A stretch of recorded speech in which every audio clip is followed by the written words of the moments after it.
আপনি কি গলে যাওয়া পটল চিংড়ি খেয়ে বিরক্ত হয়ে গেছেন?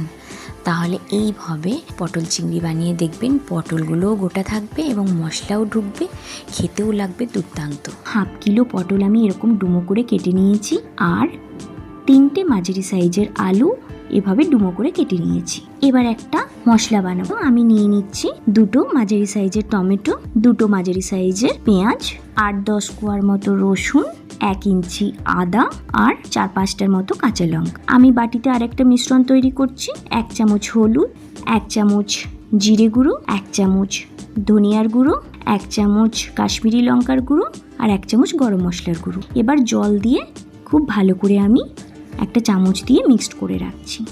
এদিকে চিংড়ি মাছগুলোকে আমি লবণ 1 চামচ, ছোটো চামচের 1 চামচ হলুদ দিয়ে খুব ভালো করে আমি হাত দিয়ে মাখিয়ে নিচ্ছি। এবার আমি একটা কড়াই বসিয়ে নিয়েছি, গ্যাসের ওভেন অন করে, আর কিছুটা সর্ষের তেল আমি দিয়ে দিচ্ছি। সর্ষের তেলটা গরম হয়ে যাওয়ার পর আমি এর মধ্যে চিংড়ি মাছগুলোকে দিয়ে দিচ্ছি। এবার চিংড়ি মাছগুলো আমি খুব ভালো করে ভেজে নেব। আমি ওই 4-5 মিনিটের মতো ভেজে নিয়েছি। ভাজা হয়ে গেছে। এবার আমি একটা পাত্রে উঠিয়ে নিচ্ছি মাছগুলো। এবার ওই মাছ ভাজা তেলেই আমি আলুগুলো ভেজে নেব। দেখুন খুব ভালো করে ভাজা হয়ে গেছে। এবার আমি আলুগুলো তুলে নিচ্ছি। এবার ওই তেলেই আমি দিয়ে দেব পটলগুলো। পটলগুলো আমি খুব ভালো করে ভেজে নেব। 1 চামচ লবণ দিয়ে খুব ভালো করে ভেজে নিচ্ছি। দেখুন পটলগুলো ভাজা হয়ে গেছে। আমি পটলগুলো উঠিয়ে নিচ্ছি একটা পাত্রে। এবার যে তেলটা অবশিষ্ট আছে ওর মধ্যে আমি দিয়ে দেব ফোড়ন, 1 চামচের মতো গোটা জিরে। এবার যে ব্লেন্ডারে আমি ব্লেন্ড করে রেখেছিলাম মশলাগুলো সেটা দিয়ে দিচ্ছি।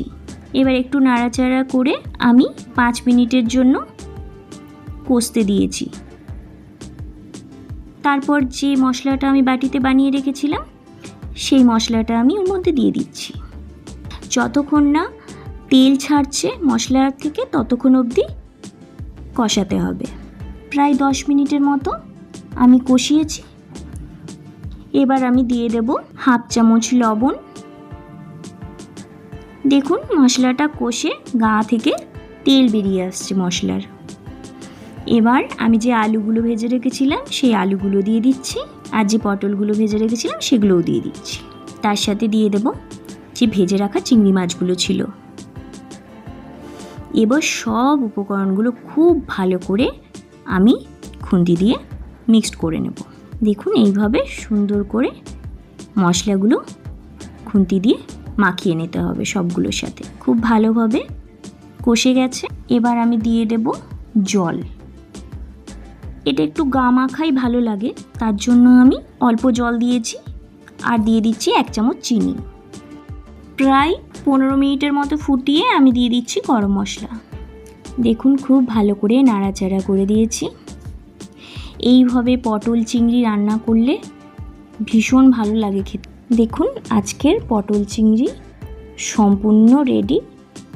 রেসিপিটি ভালো লাগলে প্রিয়জনদের সাথে শেয়ার করতে পারেন। আজ আসি, আবারও দেখা হবে নতুন কোনো রেসিপি নিয়ে।